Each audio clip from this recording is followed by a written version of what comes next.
জনাব ওবায়দুল কাদের, আপনাকে স্বাগত জানাচ্ছি পালস অফ পলিটিক্সের আমার আজকের আয়োজনে। আপনি গুরুত্বপূর্ণ ব্যক্তিত্ব, আপনার কাছে অনেকগুলো বিষয় জানতে পারবো আশা করি আপনাদের পরিকল্পনা পরিণতি এই সম্পর্কে। শুরু করি বর্তমান একটা খবর দিয়ে যে 5ই আগস্টের পেছনে আপনার ভূমিকাকেও একটা দায়ী করা হয়, অনেকে আপনাকে নিয়ে অনেক সমালোচনা করেন আপনার দলের ভেতরেই, যে সেই সময় ছাত্রলীগ আন্দোলন দমনে যথেষ্ট। কোথায় আমি ছাত্রলীগকে যথেষ্ট বলেছি? আমি চ্যালেঞ্জ করছি, আমি এই কথা বলি। আচ্ছা জনাব ওবায়দুল কাদের, আপনার একটা বক্তব্য মানে তারেক রহমানের সাথে বৈঠক হবে এই প্রসঙ্গে মনে হলো যে আপনি আগে খুব ব্যবহার করতেন একটা শব্দগুচ্ছ খেলা হবে, এবং 7ই জানুয়ারি নির্বাচনের পর আপনি বলেছিলেন যে ফাইনাল খেলা শেষ, বিএনপির আর কোনো ভবিষ্যৎ নেই, এবং তারপর আসলে বলেছিলেন যে তারেক রহমান ভুয়া, বিএনপি কর্মসূচি ভুয়া, বিএনপি ভুয়া, এরকম। তখন কি মনে হয় মানে আপনার সেই বক্তব্য বা সেই শব্দগুচ্ছগুলোর জন্য কি আপনি কোনোভাবে বিব্রত বোধ করেন? কেন বিব্রত বোধ করব?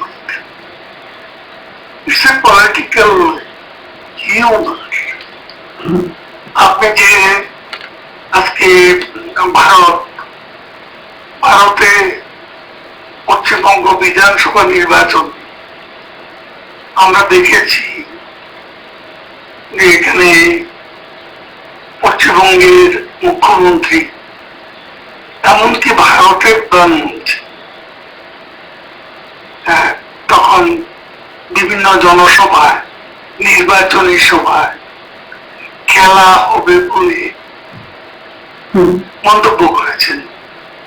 এটা নিয়ে তো কেউ খারাপ কিছু দেখেন না। It's political humour, political humour হতেও পারে, এবং চিরজীবন একই অবস্থানে আমরা থাকবো এমনও তো ঠিক নয়। তখন একটা পরিবেশ, একটা অবস্থা, একটা বাতাবরণে স্লোগানটা মানুষ পছন্দ করেছে। মানুষ যেটা পছন্দ করে সেটা বলতে অসুবিধে কোথায়? আপনারা দেশে ফেরার কথা বলছেন, দেশে ফিরে ক্ষমা চাইবেন। দেশে আপনারা ফিরবেন কিভাবে, কখন, সেই পরিকল্পনাটা কি?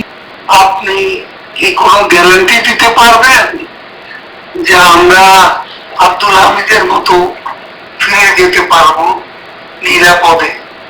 কিন্তু আপনি যে গ্যারান্টির কথা বলছেন, এই গ্যারান্টিটা আপনাকে কে দেবে? মানে যদি গ্যারান্টি না পান আপনারা কখনোই ফিরবেন না, বা গ্যারান্টি আদায়ে আপনারা কি করছেন? আমরা সেটা করে নেব।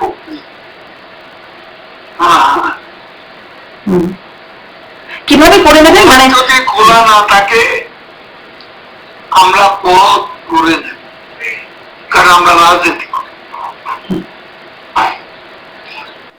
সেই পথটা কিভাবে করে নেবেন? আপনি একটা একটা ইন্টারভিউতে আপনাকে, আচ্ছা আপনারা কৌশলও বলবেন না, আপনি বলছেন। আচ্ছা ঠিক আছে, আপনাদের আরেকটা কৌশল নিয়ে। বাংলাদেশের রাজনীতি চূড়া যখন অবরুদ্ধ, তখন তো আমাকে কৌশল করতেই হবে। আমার এত নেতা কর্মী জেলে, আজকে লক্ষ লক্ষ কর্মী বাড়ি ঘর ছেড়ে পথে পথে করছে। তারপর আমরা যারা অনেকে দেশের বাইরে, আমরা কি আমাদের স্বদেশে প্রত্যাবর্তন করবো না? সেটা নাকি বাংলাদেশের? এখন আপনি ভোট করেন, কত পার্সেন্ট লোক শেখ হাসিনার পক্ষে? আমি তো মনে করি বেশিরভাগ মানুষ। সেই সুযোগটা তো পাবলিক পাবে না, সেই ভোট তো হবে না। যে পথে আপনি আমাদেরকে, যে পদের জন্য দোষী সাব্যস্ত করেন, বাংলাদেশে তো একটা নোংরা ভোটাভুটি হতে যাচ্ছে। আপনি যেহেতু দলের সবচেয়ে মানে সেকেন্ড ম্যান, অন্যতম গুরুত্বপূর্ণ ব্যক্তি, একদম শীর্ষ ব্যক্তির পরে আপনি একটু যদিও বলছিলেন যে আপনি দেশে ফিরেই বলবেন, আপনাদের আত্মসমালোচনা আছে, নিজেদের মধ্যে মূল্যায়ন আছে, আপনাদের এই অবস্থার পেছনে 5ই আগস্টের পেছনে আপনার ভূমিকাকেও একটা দায়ী করা হয়, অনেকে আপনাকে নিয়ে অনেক সমালোচনা করেন আপনার দলের ভেতরেই, যে সেই সময় ছাত্রলীগ আন্দোলন দমনে যথেষ্ট, এই ধরনের বক্তব্য দিয়ে আপনি আরো। এ ধরনের বক্তব্য আমি দেইনি। আপনি যদি প্রমাণ করতে পারেন তাহলে আমি যে কোনো শাস্তি। আপনি বলেন নাই জনাব ওবায়দুল কাদের যে আত্মস্বীকৃত রাজাকারদের? আমার সে উচ্চারণটা তাও ছিল না, কি ছিল? সাংবাদিকদের অংশ। হ্যাঁ। আপনি নেন, বাংলাদেশের সেদিনের যে নিউজ পেপার, সেদিনের যে আপনি টেলিভিশনে আমার তো কথাগুলো আছে, সে কথাগুলো নেই, কোথায় আমি ছাত্রলীগকে যথেষ্ট বলেছি? আমি চ্যালেঞ্জ করছি, আমি এই কথা বলি। মানে সবগুলো গণমাধ্যমেই দেখছি আর মিথ্যা অপবাদ একজন মানুষকে।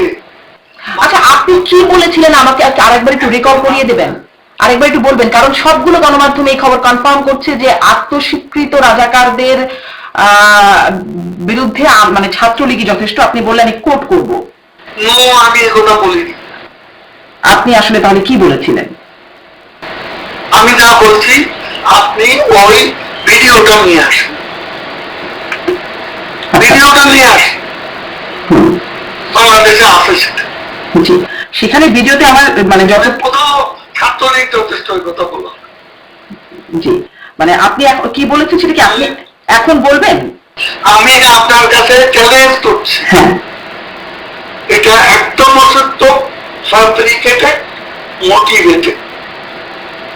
আচ্ছা, আমি মানে আপনাকে কোট করতে পারি, যেখানে বলা হচ্ছে যে কোটা বিরোধী ছাত্র আন্দোলনে কতিপয় নেতারা যেসব বক্তব্য রেখেছে তার জবাব দেওয়ার জন্য আত্মস্বীকৃত রাজাকার যারা নিজেদের অধ্যত্বপূর্ণ মানসিকতা প্রকাশ ঘটিয়েছে তার জবাব দেওয়ার জন্য ছাত্রলীগই যথেষ্ট, আনকোট।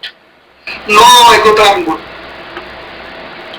আচ্ছা, ঠিক আছে, তাহলে জনগণ নিশ্চয়ই বাংলাদেশ থেকে আমি তো চ্যালেঞ্জ করছি, যেসব সাংবাদিকের এই বক্তব্য সেদিন ধার করিয়েছে, সাংবাদিকদের অনেকেই তো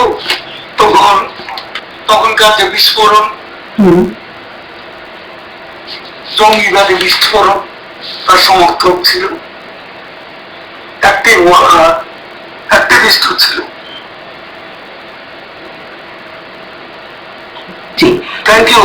জি, আপনি আরেকটু যদি সময় দেন, আর 2-3 মিনিট আপনার কাছ থেকে একটু জিজ্ঞাসা করছিলাম যে আপনাদের এই অবস্থার পেছনে আপনারা কি কি কারণ চিহ্নিত করেছেন, সেটা কি একটু জনগণকে বা আমাদেরকে বলবেন? সেটা আপনাকে কেন বলবো?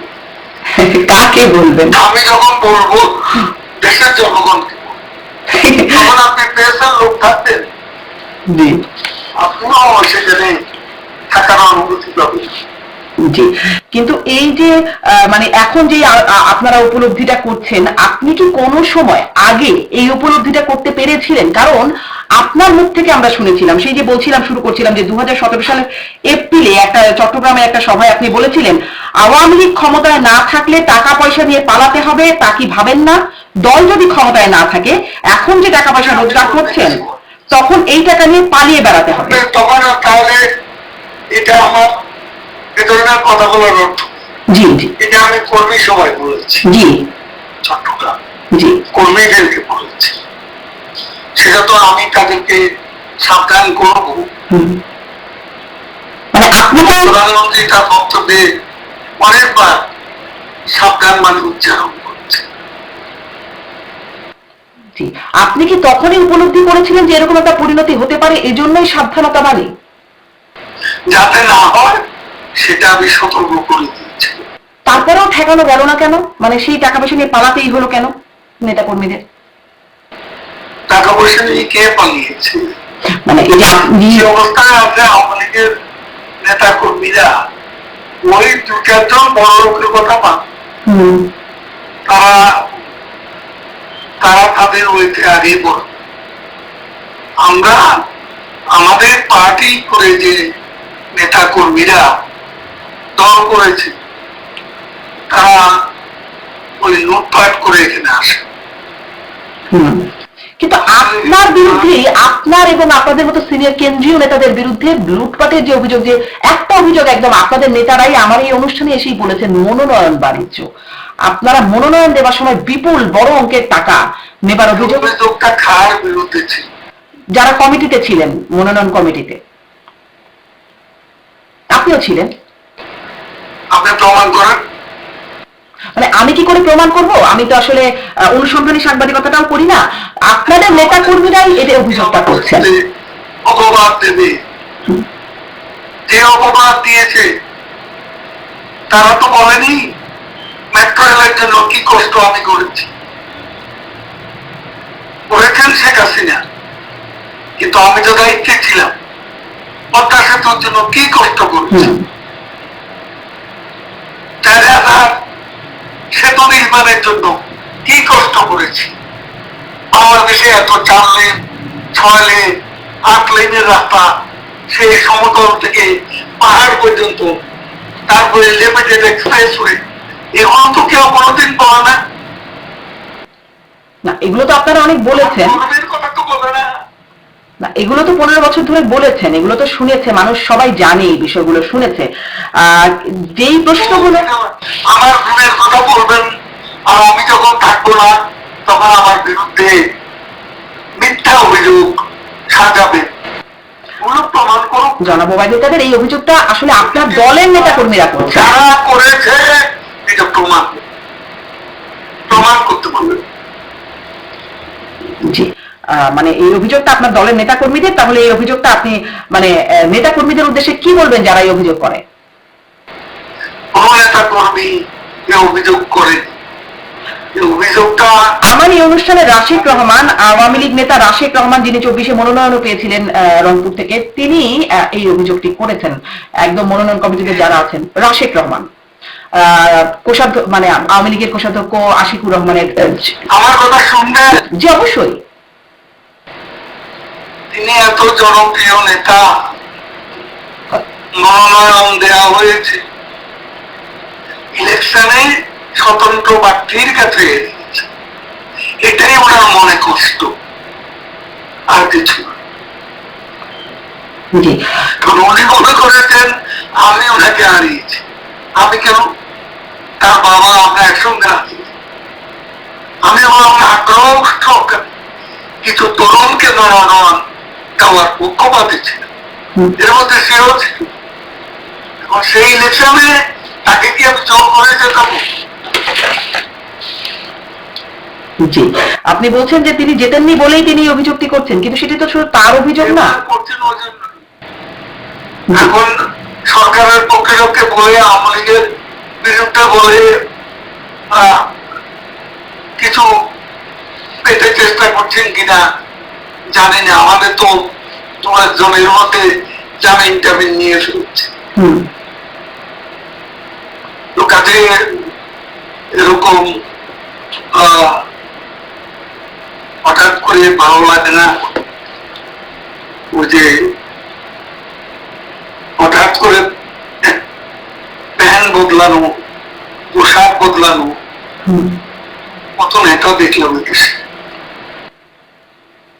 জি, আপনি কি বলবেন তাহলে সরকারের সাথে, মানে যারা হঠাৎ জামিনও পাচ্ছেন বলছিলেন, সরকারের কোথাও থেকে কারোর সাথে, মানে অনেক নেতাদেরই ডিল হচ্ছে কি কোনো? যাওয়ার হয়ে গেছে, আর হবে না। তার গ্যারান্টি কি? হবে না, এটা আপনি কিভাবে নিশ্চিত করবেন? মানে যা হবার হয়ে গেছে আর হবে না মানে কি? মানে ডিল হচ্ছিল আগে, এখন আর হবে না? ধরুন, আমাদের একটা সুবিধা কি, আমাদের নেতা একজন,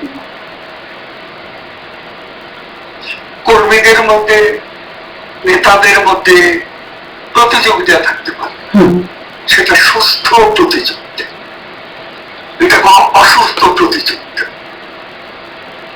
আমরা শেখ হাসিনা আমরা চিত্তে আমরা সবাই কিন্তু ঐক্যবদ্ধ। জি জি, মানে সেই যোগাযোগটা আপনাদের মধ্যে কতটুকু? আমার সাথে অনেক আপনাদের নেতাদের কথা বলবার সুযোগ হয় এই প্ল্যাটফর্ম থেকেই। একজনের সাথে আরেকজনের যোগাযোগটা আসলে কতটুকু, কি নির্দেশনা সেটি আসলে সবার মধ্যে যাচ্ছে কিনা সেই বিষয়ে মাঝে মাঝে প্রশ্ন জাগে।